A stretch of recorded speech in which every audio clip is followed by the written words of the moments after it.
Fumble the Bumblebee was asleep with a smile on her face. Last night she'd found a beautiful, comfortable bed inside a blossom at the end of a branch at the top of a magnolia tree. While she was sleeping, the wind blew and the branch rocked her gently, and she dreamed she was floating on a lollipop boat on a sea of honey.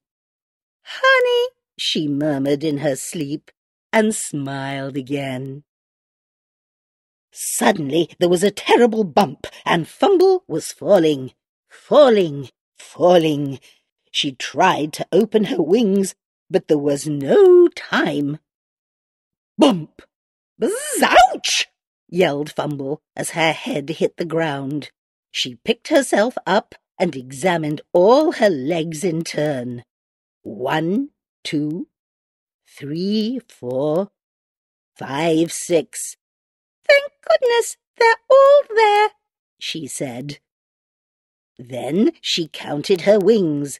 1, 2, 3, 4. "That's good," said Fumble. "No damage done.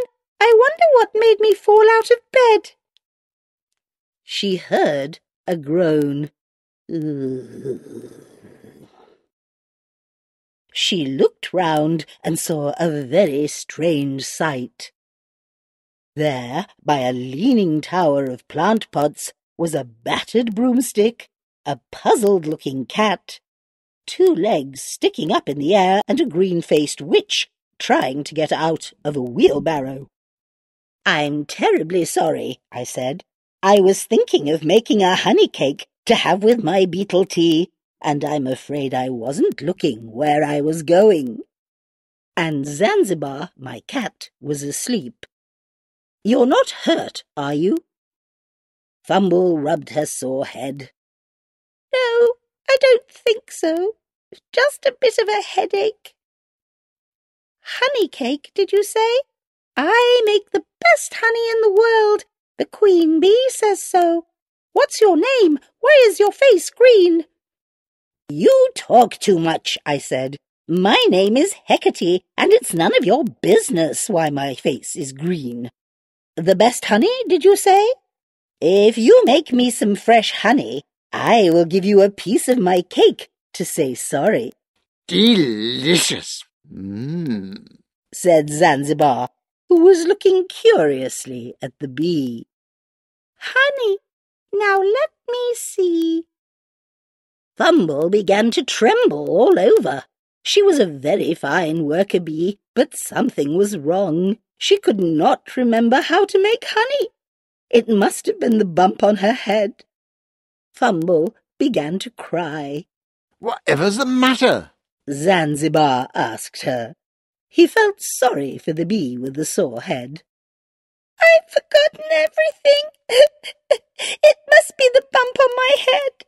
I can't remember how to make honey," sobbed Fumble. "Oh dear," I said, feeling guilty. "I don't know either. We will have to ask. There must be someone in this garden who can help us. Hop onto my hat and we'll soon find someone. Come on, Zanz. Oh, look at that silver trail." "A trail means a snail," said Zanz wisely. "and if I know snails, Sammy will be at the end of it. He's bound to know." We followed the silvery path as it went in and out of the flowers and then up the side of a flower pot. And there, munching away at the leaves, was Mr. Samuel Snail, a cousin of Mr. Skeet, our snail mailman.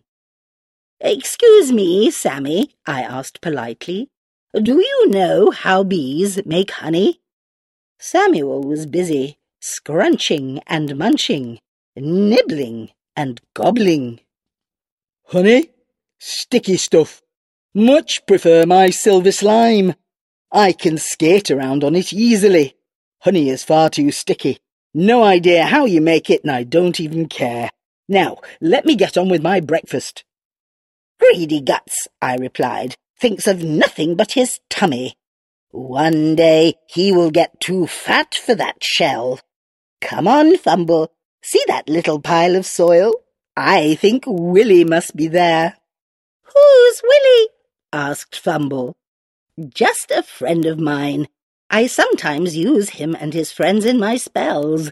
Lovely and long and wriggly they are. Willy is bound to know how to make honey. Fumble wondered what Willy could be. Something long and wriggly? Can you guess? I strode across the grass with Fumble sitting on the rim of my hat, where I could see her, and with Zanzibar scampering beside us. I knelt down and stuck my finger into the little mound of soil. To Fumble's surprise, something long and pink and wriggly came up. Ah, there you are, Willy. Now, we need your help. This is Fumble, who has bumped her head and can't remember how to make honey. She's a bee, you see. Do you know? Can you help us? The pink wriggly thing just wriggled and twisted and turned. Willy, you are the silliest worm in the world. Stop wriggling when I talk to you. I was getting annoyed. Honey, how do bees make honey? The wriggling stopped and then suddenly dived out of sight. I think, said Fumble nervously, I think you were talking to the wrong end. That was a tail. Dratted tadpoles, I said, feeling a bit stupid, and I stomped off to the trash bins, where a large horsefly was doing a dance on some smelly fish bones. Hi, Helena, I said. We're trying to find out how bees make honey. Can you help? Buzz off, squealed the fly. Can't you see I'm practicing my ballet? Buzz off! Zanzibar swatted at the fly, but she was too quick for him. How rude, he said. Oh, Fumble, I wailed. This is terrible. No one wants to help us. Just then I saw a beautiful web. It was stretched out between a rose tree and a lavender bush. It was perfect in every way, and I bent down to look at it. I know who made this web, and he's very clever indeed, I said. Now, don't you move, Fumble. You don't want to get caught in it, but if I am very careful. I touched the web very gently with my fingernail. Immediately, a beautiful bronze spider ran out, thinking his breakfast had arrived. Mr. Spood, I announced, may I say you have made the most beautiful web I have ever seen. Very kind of you, I am sure, said the spider, looking very proud. I spin slowly because I like to do things properly. Some of the young spiders spin quickly, and then their webs look all squiggly and uneven. I like mine to be perfect. Now, he said, peering at the three of us through all of his 8 eyes, but not seeing all that well. Who are you? I bowed very low. It's me, Mr. Spood, Heckerty and Zanzibar, my cat. I'd like you to meet my new friend, Fumble. She has bumped her head and can't remember how to make honey. Do you know how? Of course I do, said Mr. Spood. She needs to sip the pollen of a lovely flower. There, I told you he was very clever, I relayed to Fumble. You have to sip the pollen of a cauliflower. No, said Mr. Spood. Not a cauliflower, a lovely flower. Roses, sunflowers, orange blossom, or lavender. Lavender, said Fumble. Now I remember. Lavender. It's my favourite. She flew down into the lavender bush and began to sip the nectar from the flowers. "Thank you, Mr. Spood. Thank you, Heckerty," she called out as she flitted from flower to flower. "I'll bring you some honey for your cake, I promise." And Fumble the Bumble Bee flew happily away. "Well," said Mr. Spood, "she seems happy now. Nice little bee. I don't eat bees, just flies and gnats. Let's hope something tasty comes my way soon. I'm hungry." "Thank you very much, Mr. Spood," I said politely. "Any time," said the spider. "I am always happy to help. You can contact me over the web."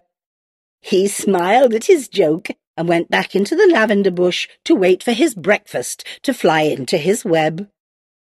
What a kind, helpful spider he is, I thought. I must make a note of it. And I grabbed a twig, turned it into a pencil, and wrote down in my spell book, "Mr. Spood, helpful spider, email address spoodsweb@heckerty.com. And now," I said to Zanzibar, "it's time for a nice cup of beetle tea." So we climbed back onto my battered old broomstick and flew home.